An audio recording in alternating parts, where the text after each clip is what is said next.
for this little introduction. So if you want, just your name, and it's more for us, for our records, so we don't screw up. So just my name. I'm Amy Weed, math learning initiatives teacher, mathematics, K-8 at Bethel Public Schools. All right, excellent. All right, so I'm just going to jump right into this. We want to understand the decisions you made in planning for this lesson and how it fits into the unit and year. So the first part of the question is, how does this lesson connect to and build on students' prior skills and knowledge? What was taught before this lesson and what will come after it? Discuss the sequence of lessons that surround this one lesson. Okay, this lesson is a part of a division unit. The students were previously dividing using distributive property, and then they divided using repeated subtraction. And they used some of their knowledge of the distributive property with multiplication to use the distributive property with division with larger numbers. They also used their knowledge of partial products. They found partial products previously to find product of multi-digit numbers, and now they're trying to find quotients of multi-digit dividends with single-digit divisors. And they're using the notion of the partial quotients, so that connects to the partial products.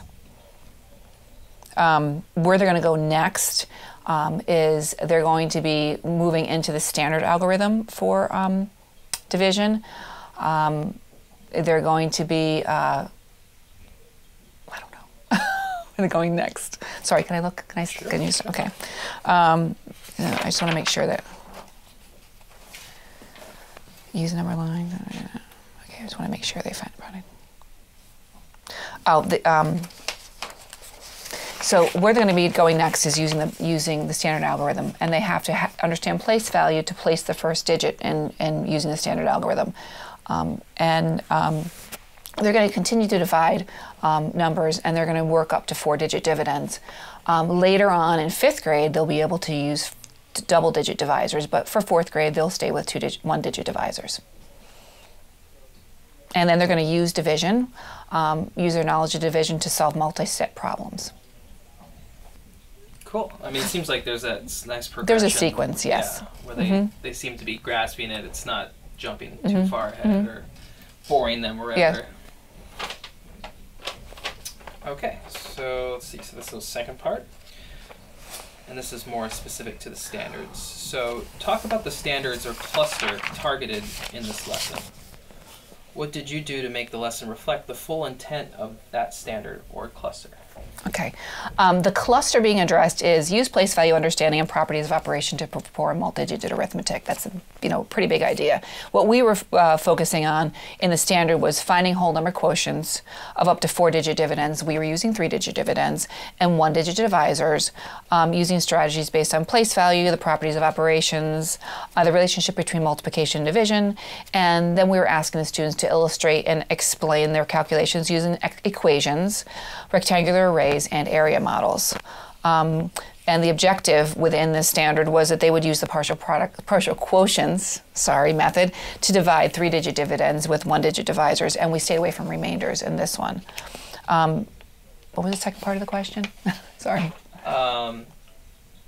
What did you do to make this lesson reflect the full intent of that standard or cluster? The full intent of that standard was really conceptual understanding. Sorry, one more time. Sorry. It's okay.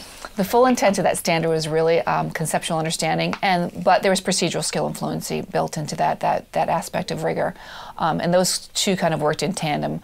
There was a little bit of application placed just to place meaning around what the students were doing, but that was the full intent. And also, what I really did to help the students really meet the full intent of that standard was that they were able to illustrate and explain using area models. They were using equations. They were actually using the standard setup for division, which will lead them into doing the standard algorithm for division. And those area models were connecting back to what they did with distributive property with multiplication. So that conceptual understanding was being built by reaching back to some other understanding that they had, building on their previous understandings. Cool. building blocks. That's what the standards do, by the way. Yeah, I mean, I'm if you used to it. So if you really I mean, I think the core is wonderful and the way that it kind of builds, and even we actually have a program, and I sort of went off program a little bit, but it's really what the program wants you to do too, so it's not such a bad thing. All right, so this is the third part of that question, and so what of the core action indicators, which of the core action indicators do you think this lesson best exemplified, and how did you plan for this? Okay, well, first of all, in any lesson, core action 1 should be 100% met, and I feel that it was. And within your lesson plan, if you look at core action 1, the lesson did focus on grade level standards and clusters. The lesson did intentionally relate new concepts to what they had previously learned, both in the lesson and in the discussions with the students, and them reaching back to their prior learning. And it did intentionally target the aspect of rigor, which in this standard was conceptual understanding and procedural skill and fluency. That's within core action 1, right? When we talk about all the core actions, right? Okay. So, sorry. Yeah, just whatever you feel best. And I actually wrote it out in here. Okay. So I'm not going to read it, but I'll. Sorry.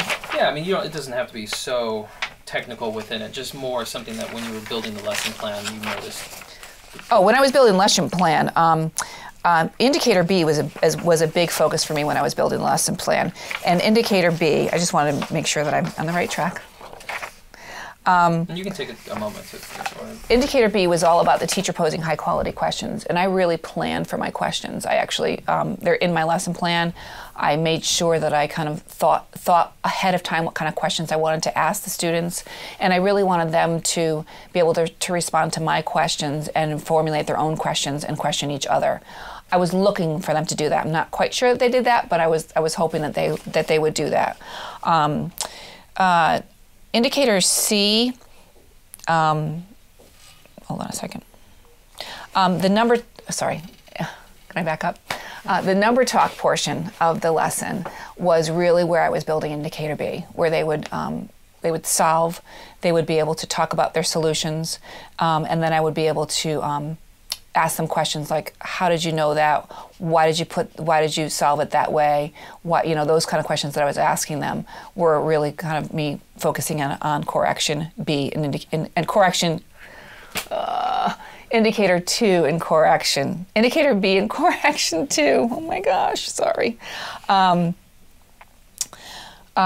partner work and share portion gave the students the opportunity to share their thinking and really talk about what they were doing. Indicator C really was met in the context of the independent practice and even the guided practice. I did try to give them enough time to work on practice grade level problems, both along with me doing it with them in a guided practice kind of situation, and then them working with their partners, and then working alone. And even the kids who really didn't get it, I gave them more practice with grade level problems. We stayed on grade level. I did check for understanding throughout the lesson from the beginning to the end when they were working on even the warm-up, the number talk, showing their solutions on their Smart Pals, and even in the end where I had them do just the independent work, sort of independent work, I was able to see who really was getting it and who really wasn't. I did take a couple into the group that seemed to get it. They seemed to have the answer, but they really didn't have a deep understanding of it, so I took those 2 into the group. Okay, I have to stop for a second. Indicator D of core action 2, which is the teacher uses variation in student solution methods to strengthen other students' understanding of the content. I really tried to meet that in when they did the partner work and them sharing their different solutions.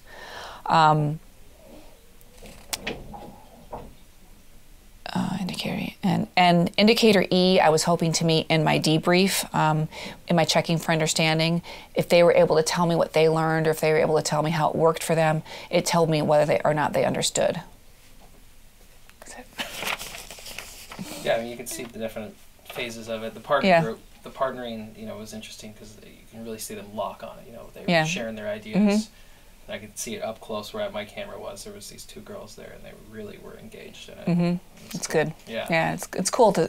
It's kind of a nice feeling when you see them talking to you. It's, for me, it's the most warming feeling of all as a teacher when I see kids talking, like really talking, and like they're not talking about baseball, or they're actually talking about math, and really like helping each other understand things. It's pretty cool. And when they get excited about when they get something, that was pretty cool too. Absolutely. I love that. All right. Oh, but can I go to correction Sure. 3? Okay, sorry, I forgot about correction 3. Correction 3 was really highlighted for me by highlighting the mathematical practices throughout the instruction. And the mathematical practices that I was really looking for was to make sense of problems and persevere in solving them, to reason abstractly and quantitatively, and that reasoning was done all throughout, even in the portion that wasn't really the meat of the lesson, in the warm-ups and the number talks.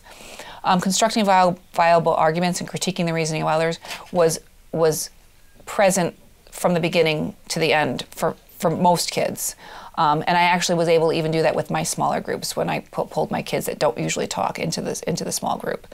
And modeling with mathematics. It was important for them to draw those models and see those models on how the model of the partial quotients really related to the model of the partial products and how those were similarities. And I got a big aha moment with some of the kids who finally saw that in the end. It took a little while longer, but they finally did see that in the end. So building those math practice standards right in my targets of my lesson helped me to meet correction 3. Excellent. We are interested in how the shifts required by the CCSS are being incorporated into your classroom. Discuss how this lesson illustrates the shifts required by the CCSS. Okay, the 3 shifts, as we all know, are focus, coherence, and rigor. Really it's important that you focus on where the standards strongly focus. And the standards do strongly focus in this area in using place value understandings and properties of operations to perform multi-digit arithmetic. So we're spending a really great deal of time within this cluster building understanding and doing a lot of lessons around different ways to solve these kinds of problems. The coherence shift is, I have to stop for a minute because I think about coherence. Well, I know about coherence, but it's really important for me when I'm working with students that they understand where they are, where they were before, and where they're going to be going. And if they're working where they are and they can draw upon what they learned before to help them understand what they're doing now, they're going to understand that more deeply. And then furthermore, when they really latch on to what they're doing now and understand why they're doing it and how it's going to help them later on, then there's that buy-in, and there's that real buy-in from them of wanting to, do the work and work hard at it. And I feel like this group of kids really sees that link, that linkage, and what they're doing yesterday and even what they did last year builds on what they're going to do tomorrow and even next year. And even within the grades, and within their grade, what they're doing helps them understand. And then the rigor, it's really important for them not just to be able to find answers. It's important for them to be able to know what it is they're doing. And that's why my questioning always was around what are we trying to find? What is it that we're really trying to do? Why are we solving this problem? How do you know this? And it's those three pieces of rigor, which is that conceptual understanding, procedural skill, and fluency, and application. I try, even though certain standards really, focus on a certain aspect of rigor, I try to kind of weave everything into lessons so that they can apply their understanding right away, so they can really, get deeper meaning. No, is that all right? Yeah, that's great. All right. So the second part is, how did you teach the content of this lesson prior to the CCSS? What is the same and what is different? If you want me to be quite honest, this particular dividing multi-digit dividends by single-digit divisors, even before the CCSS, this is the way I taught it. Because I really believe, and I'm not lying about that, I really believe that they have to understand what it is they're doing. If you set up a problem like 728 divided by 4, and you just say, you know, 4 goes into 7, how many times? There's no understanding, and they're just they're just crunching numbers, they're finding answers, and they forget it later on. And if they really think, I want to know how many 4s are in 728, they're going to start thinking about other concepts that they know and using what they know to solve these problems. And then they're going to eventually, as you saw in the end of this lesson, get to the point where they can do a standard algorithm, but there'll be some understanding. I think it was 287 divided by 4, which is what one of the students did at the end of the lesson. And she's going to be able to do that standard algorithm, but she's going to understand what she's doing. And because she's understanding what she's doing, she's going to be able to do it with more accuracy, and she's not going to, you know, fall apart later on. I mean, everything that they do now is really building what they have to do later on. And if they have these really like vague understandings of what's going on, they don't hold on to it, and then everything is just like a house of cards. It falls down. Yeah, I think that helps with general problem solving. Everything. Yeah. Yeah. I mean, a lot of people don't like that method. They think like, oh, for goodness sakes, it's really, I could just, if, you know, 4 goes into, there's right over there. 4 goes into 4 one time. You know, no, it's really 400. And it's that place value understanding. It's all of that. That's when they get to algebra, they need that. Yeah. They really do. That's funny. I mean, I have a lot of friends who can't calculate tips, and you're like, uh-oh, what happened? They don't have number sense. Yeah. They don't, because they weren't taught. Some people have to be taught. Some people are born with it. Yeah, yeah. I was born with it. That's good. But because I wasn't taught it, I'm old. People didn't teach us number sense back. They taught us the goes into method. Yeah, it goes in. Sorry, All I'm right. getting off. No. I sort of, my mind works that way as well. All right, so third part here. Student engagement is critical to the work of the CCSS. We want to understand how you ensure that all students had the opportunity to productively engage in the work of the lesson. So, how did the students handle this lesson? Did they understand the mathematics of the lesson? How do you know? Well, first of all, let's start with student engagement. I try my best to keep everybody engaged. I will give a prize to anybody who has 100% engagement all the time. But one of the things that I do is I really keep them all accountable for the work. So nobody can kind of sit there and sort of float your heart, you know, even as simple as having to put those answers down on their Smart Pals and show me. Talk to your partners. If they don't know their answers, talk in your groups and then share out as a group. So nobody can sort of just, you know, opt out. There's no opt-out clause here. They all have to sort of be able to talk to each other. So that's what really keeps engagement going. Trying to keep it interesting, trying to keep it relevant to them, trying to keep the story problems to things that they will understand and that they can see in their real world. All of those things, you know, help with engagement. Placement of, you know, how they're sitting and that they have to look at each other and talk to each other and can't just sort of zone out. So that's how I try to keep engagement up. What was the second part of the question? The second part was, did they understand the mathematics of the lesson? How do you know? Well, I feel like they understood the mathematics of the lesson. I don't think I could know for sure until I do some more assessments. I mean, I use those problems, the initial problems, as sort of a quick formative assessment and sort of see how they can do. And then took my groups and took the group who I felt didn't really have a deep understanding and work with them.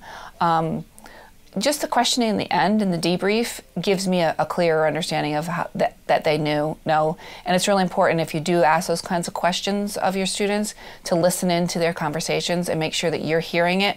And that's why I purposely asked some of the students to share what they had said, because there was one student that I really was proud that she could say that, because I wasn't sure that she really understood. But she was using things like, I liked the area model because it was able to use a distributed property, and it connected back to partial products, and it was like multiplication, and she was making all those connections, so that's how I knew that she understood. So it's by my questioning, it's by my short formative assessments that I do, and it's then working with the small groups. Excellent. All right, so second part. Explain how you differentiated in this lesson. Did all students have opportunities to work on grade level content? If all students did have this opportunity, please explain why. Which behaviors from Core Action 3 did the students best exemplify in this lesson? And what actions have you taken as a teacher to make that happen? It's a lot. That's a lot. It's a lot. I think, Okay, let's do one part at a yeah, time. not a problem. Jeez. Okay, so what's the first part of the problem? What's the first part of the question? Explain how you differentiated in this lesson. Okay, the differentiation was really built in what they did during that I will call center time. It's that guided, not really guided practice, but after they were able to they were able to see me do it, they did it with me, they did some on their own.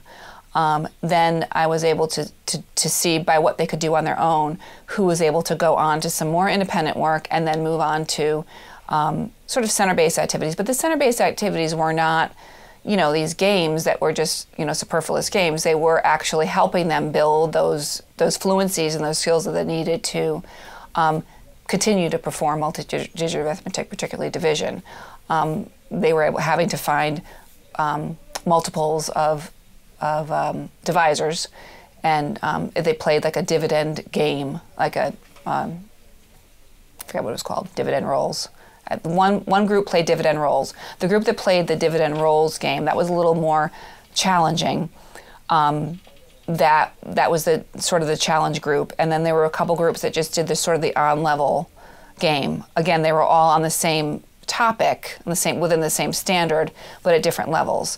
And then there was a group that worked with me. That was the differentiation part, who needed a little more practice. Everybody got to practice grade level problems, and even the ones who worked with me, they didn't finish the same kind of problems that the other ones did, but they got to do grade level problems, and I was able to just take things down to, I used divisors that were easier to distribute, they're easier to decompose, so they can go to the area models with the small group. So even though they were easier problems, they were still grade level problems, they were just more accessible for them. Make sense? Yeah, I mean, that covered a lot of it. And which behaviors from Core Action 3 did the students best exemplify in this lesson? Sorry. And then, it's just, I think the behaviors from Core Action 3 and the actions that you took to make that happen. Well, I did try to keep students to persevering at challenging problems. There were some kids who, even in the partners, were a little stressed. So I sort of intervened and I gave them sort of a little kickstart, started doing a little think aloud with them and said, "What do you think about this?" and got them started. And that some of that just got like their engines going and they went with that. The classroom culture is that the students explain their thinking, and they're very comfortable with that. I did definitely orchestrated conversations where the students were able to talk about each other's thinking or their own thinking. There were a couple times where they weren't as precise with their language, and I asked them to use more precise mathematical language. It's really important.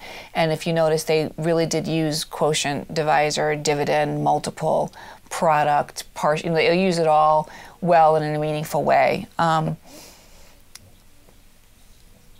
As far as choosing appropriate tools, I don't really see that happening as much. Although they were deciding on which method to which way to record the partial quotients, whether it be with the area models or with the the traditional setup.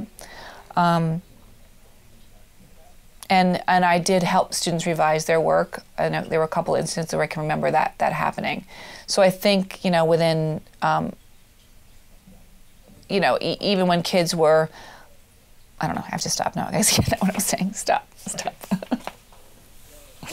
That's fine. I mean, I think you covered it pretty well. I mean, that's a big question. It's a big nut. Yeah.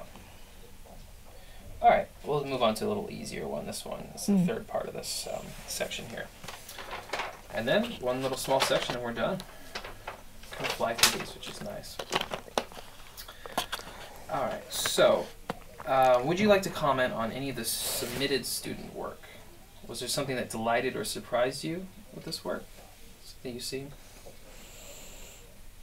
What student work do we submit? Yeah, I know. I think maybe that's even the little whiteboards they had, or something that if you noticed anything that was. Well, I was surprised by one of the students who was using that sort of guess and check way to divide, And I wanted to applaud that way, that, you know, that thinking, but I also wanted to,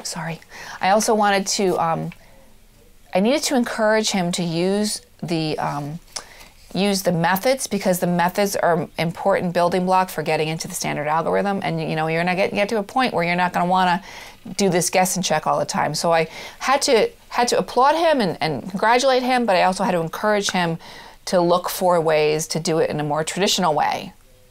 So that was surprising. I was really delighted when one of the students who was able to connect her learning to previous learning, and who was able to really latch on to the area model, and was able to see how it connected division and multiplication and use that effectively.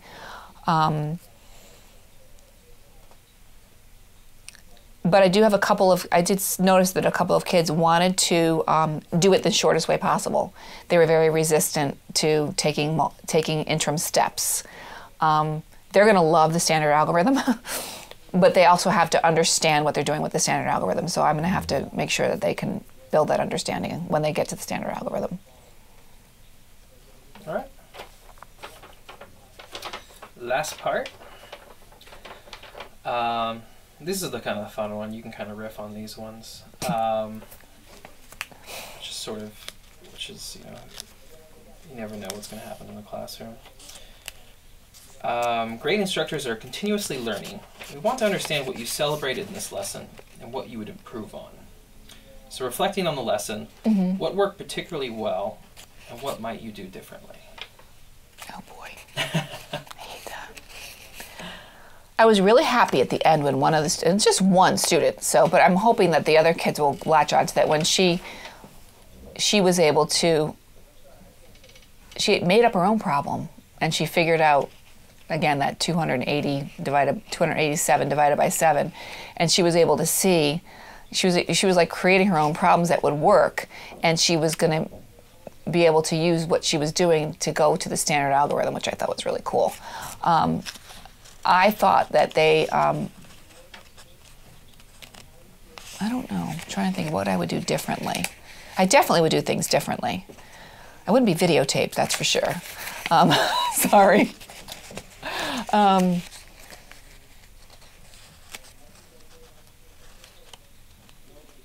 I think I would have shared more solutions. I don't think I shared enough solutions to that partner work. There was only 2. You know, I've done it in the past, and I've done this for years, teaching this method this way. And it would have been nice for me to share more ways. I mean, it didn't even share as simple as, you know, taking 2 groups of 5 away and then another 2 groups of 5 and showing them how the efficiency. However, we did that the other day with repeated subtraction, so I didn't want to belabor it. So I could have spent a little more time on that partner portion and them sharing the different solutions and seeing multiple pathways. I only did 2, so that was kind of not such a great thing. And there was something else I just had in my head and it went away. Oh, and I think that I would have, in the earlier modeling portion, I would have showed both ways and how you can take it apart by taking out groups, you know, 10 groups of 4 and 100 groups of 4, and then also getting that area model shown so it could see both ways. I didn't do that early enough. I realized that a little later on. Excellent. Yeah, you answered the second part in that question. So, is there anything else you'd like to add, or No. Nothing else? No. That's really good. I mean, I think they'll be really happy with checking this lesson out. I hope so.